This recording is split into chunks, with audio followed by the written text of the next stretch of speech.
Ang asteroid na naging sanhi ng Tunguska Event, ay tinatayang may laki na humigit kumulang 50 hanggang 60 metro, o 160 hanggang 200 na talampakan ang lapad.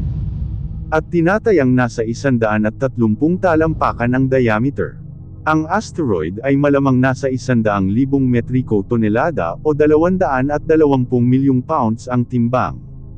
Ang Tunguska Event ay naganap noong ika-30 ng Hunyo taong 1908, nang ang asteroid ay sumabog sa atmosfera, sa ibabaw ng Tunguska River Basin sa Central Siberia. Ang pagsabog ay nagpatag sa 80 milyong puno, sa loob ng 2,150 square kilometers, o 830 square miles ng kagubatan, at ito ang pinakamalaking impact sa Earth na naitala sa kasaysayan. Ang Tunguska Event ay isang misteryo pa rin, dahil walang nakitang crater.